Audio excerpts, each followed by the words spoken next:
Kamu pasti pernah bertemu dengan orang yang di depan senyum tapi di belakang menusuk. Di depan kita dia ngakunya sahabat, tapi di belakang kita dia ngomongin kita habis-habisan.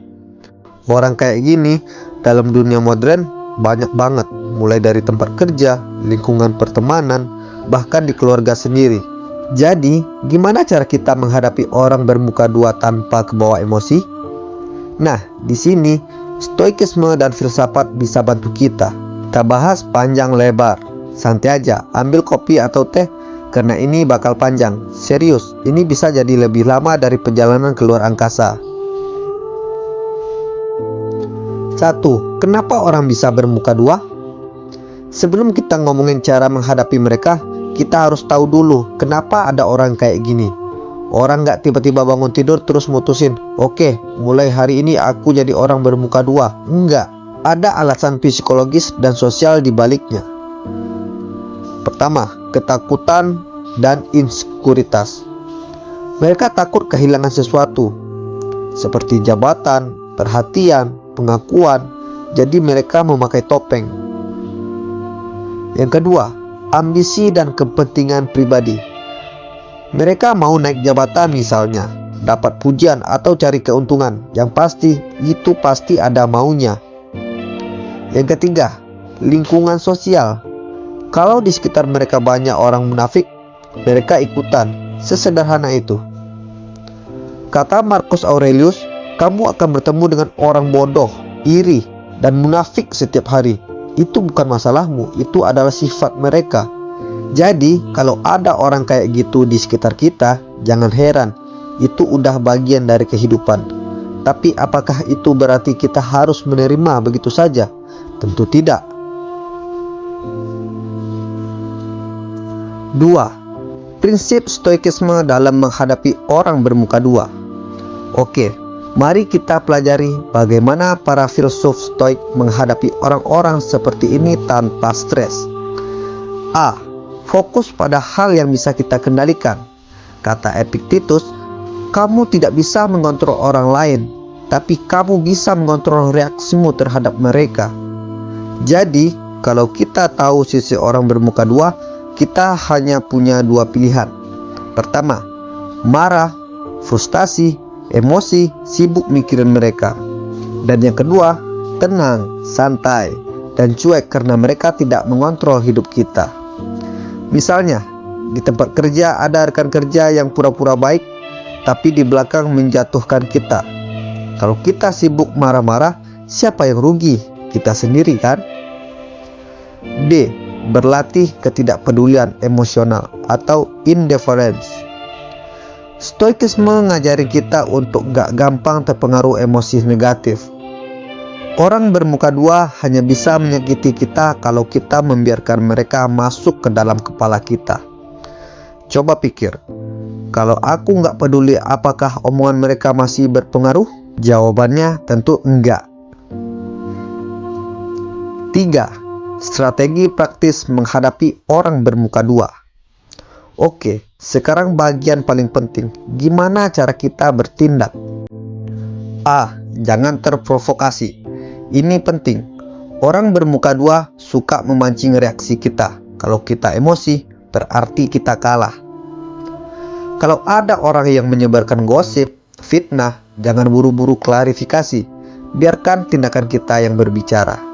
Kalau seseorang di tempat kerja berpura-pura mendukung kita, tapi sebenarnya mereka menjatuhkannya, tetap profesional dan tunjukkan kualitas kerja kita. Kata Seneca, kadang-kadang balasan terbaik adalah diam.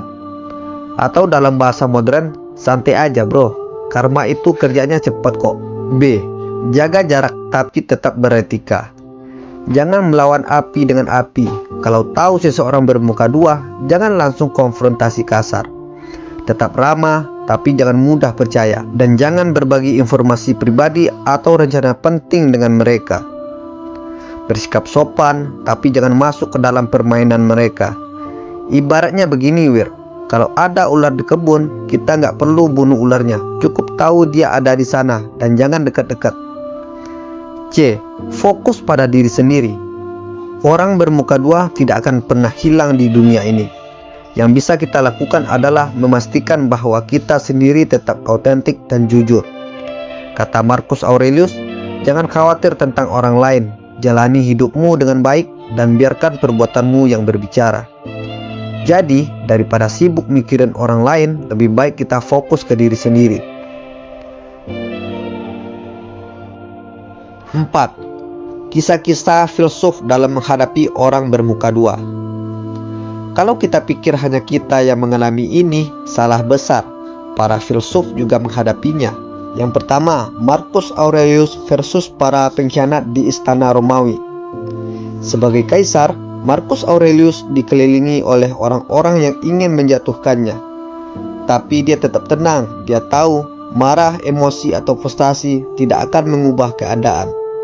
Jadi dia memilih untuk tetap fokus pada tugasnya sebagai pemimpin. Dan yang kedua, Seneca dan intrik di istana Nero. Seneca adalah penasihat Kaisar Nero yang terkenal licik dan penuh intrik.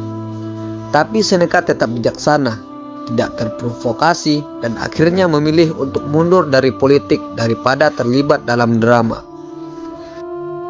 Pelajaran yang bisa kita ambil dari sini, kadang cara terbaik menghadapi orang bermuka dua adalah dengan menghindari mereka sepenuhnya. Jadi, kesimpulannya, hidup tenang tanpa drama. Orang bermuka dua selalu ada, tapi kita tidak harus membiarkan mereka merusak hidup kita. So, apa yang bisa kita lakukan? Yang pertama, jangan terprovokasi. Mereka tidak layak mendapatkan energi kita. Dan yang kedua, jaga jarak, tapi tetap beretika. Dan yang ketiga, fokus pada diri sendiri, bukan pada mereka. Dan yang keempat, terapkan prinsip stoik. Kendalikan reaksimu, kendalikan emosimu, bukan orang lain. Dan yang paling penting, jangan sampai kita sendiri yang menjadi orang bermuka dua. Ingat ya guys, ketika kamu tahu nilai dirimu, kamu tidak butuh validasi dari orang lain, dan kamu tidak butuh pengakuan dari orang lain. Hiduplah seperti air, tenang tapi kuat. Jangan mudah terpengaruh, tapi tetap fleksibel, karena pada akhirnya air selalu menemukan jalannya. Oke, sekian dulu pembahasan video kita kali ini. Kalau kalian suka video-video seperti ini, silahkan di like, comment, and share ke teman-teman kalian ya. Sampai jumpa di video-video berikutnya. Terima kasih.